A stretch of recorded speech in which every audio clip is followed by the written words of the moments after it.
Good morning, Pioneers. Today's April 8th, and this is PTV.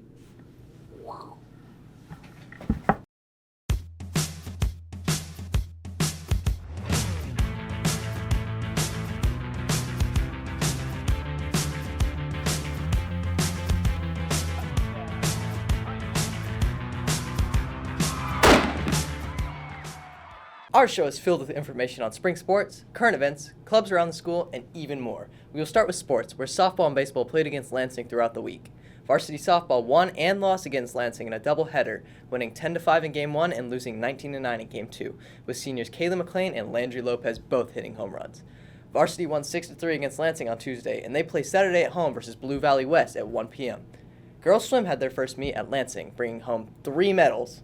Track had their first meet last Friday at home, with Takia Blake getting first place in the girls' 200-meter and second place in the 400-meter. Overall, both teams took fourth place to kick off their seasons. Girls soccer continued their season, playing Shawnee Heights and Turner this week. They have a home game on Thursday next week against DeSoto if you would like to come out. Next, we'll switch over to Sam, who has information on NHS inductions. Over to you, Sam. On Wednesday, April 6th, new members were included into the National Honor Society here at the high school. NHS is a national organization that recognizes students for academics, service, character, and leadership. More than 70 sophomores and juniors were inducted this year. Throughout the year, members of NHS take part in community service events like the City of Leavenworth Spring Cleanup and food drives. A member is required to volunteer at least 16 hours per school year. They also help around the school with tutoring. Congrats to all the NHS members. Thanks, Sam, and congrats to my fellow inductees. Continuing with academic achievements, Annalise Murphy has some words on our Horizon Scholars. Over to you, Annalise.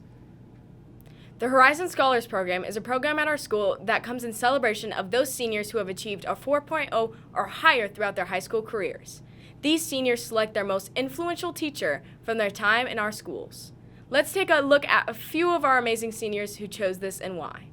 So I'm Carson Kellogg, and so for my Horizon Scholar teacher, I picked Mr. Murphy. I've had a lot of influential teachers, and it was really a toss-up between First Sergeant and Mr. Murphy, but when it came down to like academics and the impact they made on my academic career, it would have to be Mr. Murphy. Mr. Murphy was my AP US History teacher, and he really just pushed me to get a 5 on the exam, and that's like a perfect score, and I never thought I'd end up getting anything like that. Like, I'm pretty good at stuff, but like getting a 5 is really difficult. But he pushed me, he motivated me, he helped me, made sure I was always doing okay, and I eventually got a 5 on that exam. It was a lot of work to become a Horizon Scholar. Not as much as a lot of people like make it sound to be. You really just got to be dedicated to your schoolwork. It doesn't take a whole lot more than that, and sure, that takes a lot of time and effort, but it's not that hard once you get in the groove. So I would say it took a lot of work becoming a Horizon Scholar. It required having, of course, an over 4.0 GPA, and taking into account all the AP classes I took. It took a lot of hard efforts and long nights staying up late studying, but definitely worth it. I think I'll be able to build those study skills, which I'll use later in my life. And then the teacher I chose was Miss Kaczynski. And the biggest impact she had on me was she has this enthusiasm every single class, and it's so contagious. And so I think the impact she made on me was that I hope her enthusiasm will translate into my future career as an Army officer, because I think that's one of the most important leadership qualities. And yeah, she's a great teacher, a great leader, and I was able to break out of my shell. And yeah, thank you.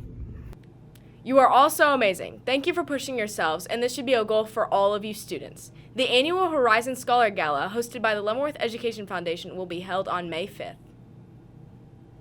From academics to other school news, Sam Valencia has a report on the geese that have called LV their home during this migration season. Our resident Canadian geese have returned. The mom and dad geese have been seen around school grounds, looking for a great place to make their nest. As some students learned the hard way last year, if you touch the mom or dad geese, or any of the babies, once they arrive, you will be punished not only by the school, but faced with a potential of excessive fines from the city and state. Do not touch them. Last year, students were given multiple days of the school's suspension for trying. Remember, guys, don't pick up the geese. Do you like to write? How about draw? And are you interested in publishing your creative works? Mrs. Rupp's creative writing class is now accepting submissions for our school literary magazine, The Graffiti. Submit your poetry, short stories, artwork, photography, and any other creative work to the Google Classroom. The deadline is Friday, April 29th. You may find Ms. Rupp in room 123 if you have any questions. Now for a short segment on current events. Over to Antonio. Мною принято решение о проведении специальной военной операции.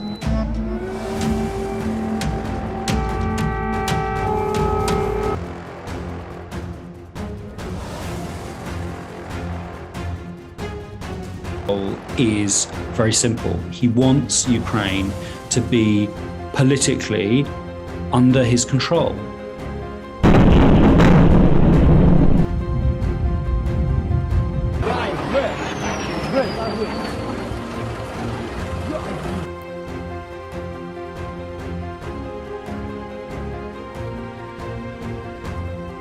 Said very clearly that if Russia continues to escalate, so will we. Troops from the US 82nd Airborne Division on the march in the forests of Arlamov in Poland's Carpathian Mountains. We're ready to fight for our people, for our nation, for our territory, for our country.